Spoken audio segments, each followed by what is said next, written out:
Witam na moim kanale Tomki z Pompa Ciepła jak zrobić. W tym filmie chciałem Wam pokazać parę takich rzeczy ważnych. Tutaj, jak mówi sam tytuł naszego filmu, używany klimatyzator.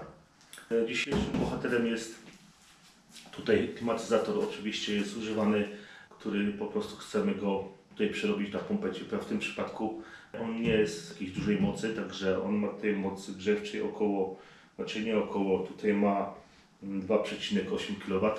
Przeznaczeniem takiego klimatyzatora będzie do podgrzewania basenu. Ale oczywiście możemy sobie tutaj zrobić przeznaczenie może być też do ogrzewania, załóżmy, swojej wody użytkowej lub wody centralnego używania. Tutaj nie ma przeciwwskazań. Zrobiłem ten film z tego względu, że wiele jest pytań na ten temat, czy ten klimatyzator się nadaje, czy warto go kupić. Jest dużo postów na mojej grupie Pompa Ciepła jak zrobić. Oczywiście też dużo osób do mnie pisze też w sprawie właśnie takich rzeczy. Także wiadomą sprawą jest to, że dużo teraz takich rzeczy się instaluje na rynku. Teraz oczywiście wiadomo, że dużo ludzi może bardziej się tutaj skłoniło na wybór klimatyzatora do funkcji ogrzewania domu. Dużym plusem oczywiście jest to, też to używam, a także ten klimatyzator może służyć do chłodzenia, bo oczywiście w okresie letnim taką funkcję on posiada. Ale wracając do tematu, dużo ludzi się pyta, jaki klimatyzator kupić. Oczywiście jest dużo tych używek na różnych portalach, można oczywiście wybrać sobie od koloru do wyboru. Jest tam duży wybór, jest dużo takich propozycji sprzedaży, gdzie taki klimatyzator można sobie zakupić. Ale oczywiście trzeba wziąć pod uwagę pewne rzeczy, które oczywiście zaraz przedstawię w tym filmie, bo właśnie ten film jest po to zrobiony, żeby po prostu nie kupywać kota w worku. Pierwszą rzeczą, co musimy wiedzieć, to jest ile ten klimatyzator pracował, w jakich warunkach, kto go zdemontował, najważniejszym aspektem jest oczywiście cena. Ale to nie jest takim, można powiedzieć, wykładnikiem z tego względu, że większość tych klimatyzatorów można powiedzieć, już się nie nadaje do użytkowania i trzeba po prostu wziąć pod uwagę to, że cena to nie jest po prostu ważną taką sprawą i cena nie odgrywa takiej roli, która po prostu musimy takie coś zakupić. Oczywiście sam polecam takie rozwiązania, klimatyzatory używane do przerobienia, bo po prostu oczywiście cena tu robi cuda i taki zestaw można już sobie zrobić przykładowo za około 4000 zł, jak ja to zrobiłem w swoim przypadku. Wracając do naszego tematu, aby kupić taki klimatyzator, musimy mieć parę takich podstawowych rzeczy, na co zwrócić uwagę i dlaczego chcemy taki klimatyzator kupić. Bardzo ważną rzeczą przy zakupie używanego klimatyzatora jest, jak ta jednostka została zdemontowana. Większość takich jednostek po prostu osoby, które decydują się na demontaż takiego klimatyzatora, musi być jakiś powód tego demontażu. Oczywiście większość takich powodów jest to, że coś się z nim niedobrego dzieje. Dlatego to warto mieć jakiś kontakt, najlepiej ze sobą, jakąś taką, którą naprawdę mamy zaufanie, dlaczego został zdemontowany. Większość oczywiście jest demontażu z tego względu, że albo coś tam nie działa, albo jednostka po prostu nie grzeje. Jest dużo takich szczegółów, których można po prostu się tutaj dopatrywać. Są też takie rzeczy, że po prostu został zdemontowany z tego względu, że ta jednostka po prostu musiała być zdjęta, bo likwidacja jakiegoś sklepu, obiektu, są duże przypadki. Dobra, wracając do rzeczy, żeby ten film nie był zbyt długi, na co zwrócić uwagę. Jak wspominałem, musimy wiedzieć, kto go demontował. Jeżeli to demontowała jakaś osoba z umiejętnościami chłodniczymi, z uprawnieniami, oczywiście czynnik chłodniczy, który po prostu był tutaj w jednostce, musiał być ściągnięty do właśnie tego agregatu. Wtedy mamy pewność, że czynnik chłodniczy jest w środku. A co to nam mówi? Mówi nam to, że po prostu mamy zabezpieczony cały układ. Z tego względu, że jeżeli po prostu tego nie zrobimy i układ nie będzie zamknięty, oczywiście tam jest olej, który jest bardzo silnie hygroskopijny. Jak go nie zabezpieczymy odpowiednio, wtedy powstają problemy tego, że po prostu ten olej naciąga już tej wilgoci z powietrza, i po prostu ulega degradacji i potem są problemy, bo taki układ już może pracować nie tak jak powinien. Drugą sprawą jest jakość lamel. Jak widzicie tutaj w tym przypadku jakość lamel no, nie jest jakaś tam rewelacyjna. Ta jednostka ma około 10 lat. Żeby kupić taką jednostkę, to też trzeba uważać, bo jeżeli te lamele tutaj, jak widzicie, są w tej chwili, no jest brudna, wiadomo, one ją nie czyściłem w tej chwili, bo została zdemontowana i tak dostałem ją i w tej postaci właśnie ono to jest.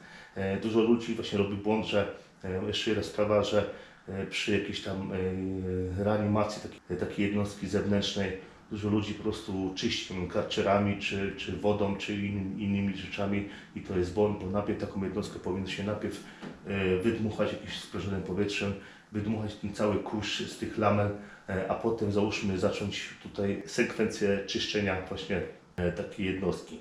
Jak widzicie, dużo jest rzeczy takich jak na przykład takich gniotek. Nie? Takie gniotki właśnie też świadczą, że taki klimatyzator też przeszedł dużo. Większość takich gniotek się tutaj pojawia z tego względu, że nie wiem, przy transporcie, przy montażu, przy demontażu trzeba po prostu wziąć na to uwagę, ale to też nie jest jakiś tam duży powód. Takie gnotki możemy tutaj naprawić. Takie rzeczy na przykład możemy sobie naprawić takim czymś, to jest taka szczotka do prostowania lamel i bardzo szybko można takie coś zrobić, ale jest jedna podstawowa sprawa z tego względu, że jeżeli te lamele są tutaj, znaczy jeżeli ta jednostka wewnętrzna jest bardzo stara, te lamele, jeżeli przyciągniemy sobie tutaj paznokciem po nich, on powinien mieć taki metaliczny dźwięk, nie powinny te lamele tutaj zostawiać takiego załóżmy takich gniotek, nie? Ta jednostka już jest w takim stanie, że no, jest na granicy, także na to trzeba uważać z tego względu, że jeżeli byśmy chcieli sobie tutaj wyprostować już te lamele, ja to zaraz zrobię, po prostu zrobi nam się taki duży jakby obszar, z tego względu, że te lamele pod wpływem wilgoci powietrza one się utleniają, bo to są lamele zrobione z aluminium. No wiadomo, że aluminium pod wpływem powietrza, wilgoci potrafi się utleniać i tracić swoje właściwości właśnie tutaj wymiany ciepła. Można sobie zastosować taką szczotkę do prostowania meli. Ja zaraz Wam to pokażę i zrobię. Załóżmy na tym przykładzie.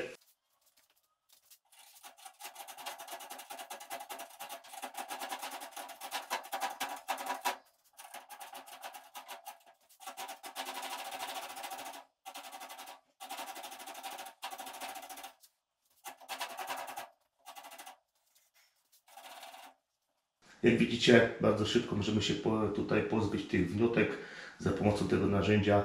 To jest bardzo ważne z tego względu, że oczywiście jeżeli mamy takie gnotki, a takich gniótek jest oczywiście widać tutaj, że jest bardzo dużo, tutaj już ograniczają przepływ powietrza i taki wymiennik po prostu traci swoje tutaj takie parametry wymiany ciepła. Dlatego to jest bardzo ważne, bardzo szybko można sobie je usunąć. Jak widzicie, fajnie to wygląda, ale tu jest też to jest taka kwestia, że jeżeli te lamele będą już naprawdę bardzo silnie utlenione, już takiego czegoś nie zrobimy z tego względu, że one po prostu się wykruszą i tu będzie po prostu taki plac, tu po prostu będzie taki bardzo plac już wyszczotkowany, że ona się już po prostu jakby no z tego wymiennika już nic nie będzie, dlatego bardzo warto zrobić taki właśnie sobie test, żeby właśnie sobie takie lamele tutaj zregenerować oczywiście. Oczywiście jest tutaj dużo gniotek i jak widzicie jest to troszeczkę pracy. Oczywiście trzeba to najpierw przedmuchać, ja tego nie robiłem, bo oczywiście nie miałem czasu, ale później na pewno to po prostu przedmucham powietrzem sprężonym, przymyję tutaj takim specjalnym płynem do oczyszczania właśnie tych lamel z kurzu i zabezpieczyć te lamele przed wilgocią i w postaci powietrza i wilgoci. No i innych takich rzeczy. Także to jest bardzo ważne. Drugą sprawą jest to, że jeżeli wymiennik tutaj został demontowany, jeżeli ktoś go nie zabezpieczył odpowiednio, nie ściągnął czynnika, oczywiście i nie zamknął tutaj takich zaworów serwisowych, jak tutaj są. I widzicie, są tutaj zawory serwisowe, czyli tu jest jeden zawór serwisowy, tu jest zawór serwisowy.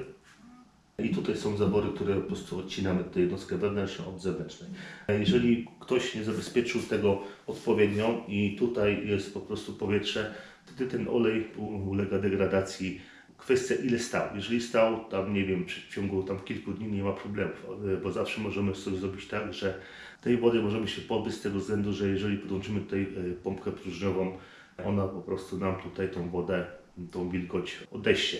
Ale jeżeli ta jednostka stała już dosyć sporo czasu, także trzeba wziąć pod uwagę to, że olej tutaj, który jest zastosowany właśnie w tej jednostce, jest silnie hygroskopijny. I on po prostu naciąga tej wody, naciąga i potem jest bardzo ciężko tutaj tą wodę po prostu odessać za pomocą próżni. Oczywiście można powtórzyć to kilkakrotnie taki proces, no ale no, to jest bardzo, bardzo mozolna sprawa i potem są problemy. Druga sprawa, ta jednostka nie została zamontowana poprawnie, jeżeli nie został czynnik schłodniczy ściągnięty odpowiednio, bo jak wiemy olej z czynnikiem chłodniczym się miesza i cały czas tam ten proces, w całym układzie ten proces mieszania tam się odbywa. Jeżeli ten po prostu czynnik nie został ściągnięty odpowiedniej tutaj sekwencji, może być taki przypadek, że dużo oleju zostało w jednostce wewnętrznej, która po prostu została źle tutaj odessana. Dlatego może być taka sytuacja, że tutaj tej sprężarce, w tej układzie po prostu jest niedobór tego oleju i jeżeli po prostu jest niedobór tego oleju, no wiadomo, jest dużo tej części ruchomych. Najwięcej części ruchomych, którym są problemy, to jest sprężarka. Sprężarka oczywiście potrzebuje oleju po pierwsze do smarowania, a po drugie do chłodzenia, bo to jest po prostu tak jakby, można powiedzieć, też chłodziwem.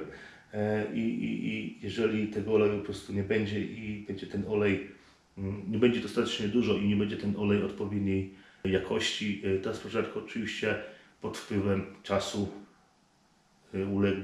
ulegnie zniszczeniu. No, po prostu powstaną wysokie temperatury, a w najgorszym wypadku po prostu ta sprężarka się zatrze. Oczywiście tutaj są takie, że ten olej musi być, bo on po prostu smaruje ten cały układ, głównie właśnie tutaj ten cały wał, który z toczkami rotacyjnymi, bo zależy jaki tam właśnie jest zastosowana sprężarka.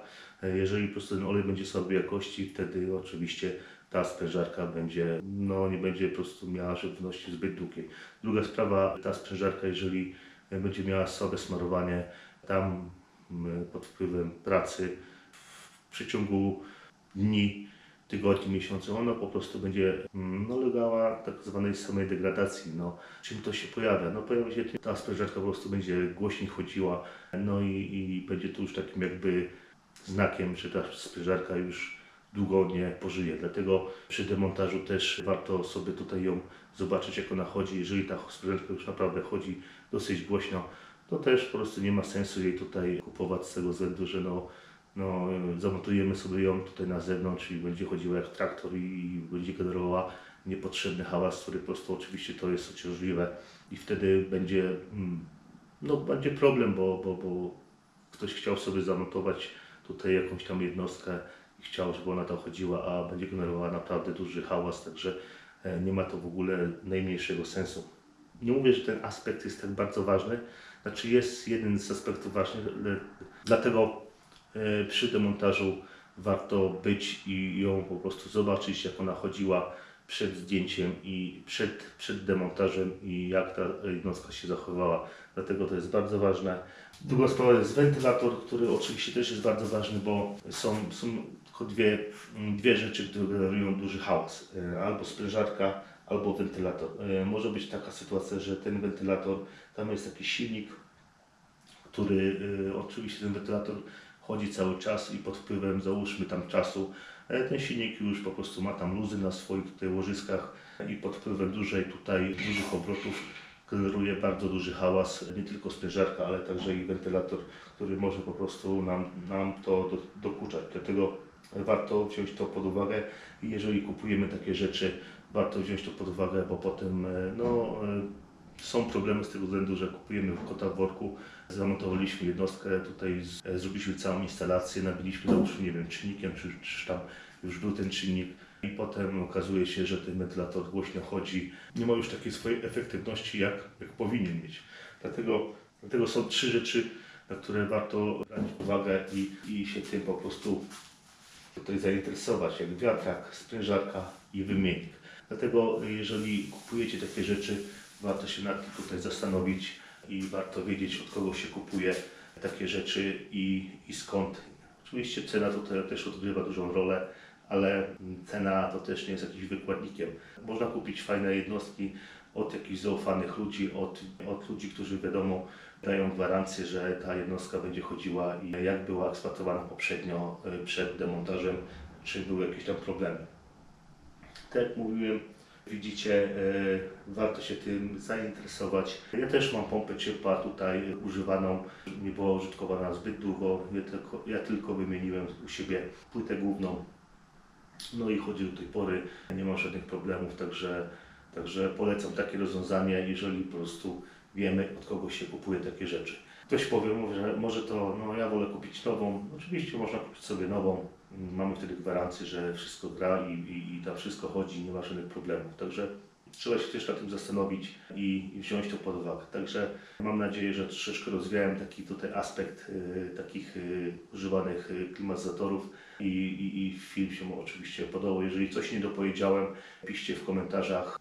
Oczywiście macie takie prawo i też się wypowiem i odpowiem na Wasze tutaj pytania. Jeżeli może nie powiedziałem do końca aspektów, które miały być tutaj powiedziane. Ale generalnie powiem Wam, że te wszystkie rzeczy, które tutaj powiedziałem w tym filmie, czyli tutaj rozwiały wątpliwości tym tematem. Także trzymajcie się i pozdrawiam. Do usłyszenia. Cześć, do następnego filmu.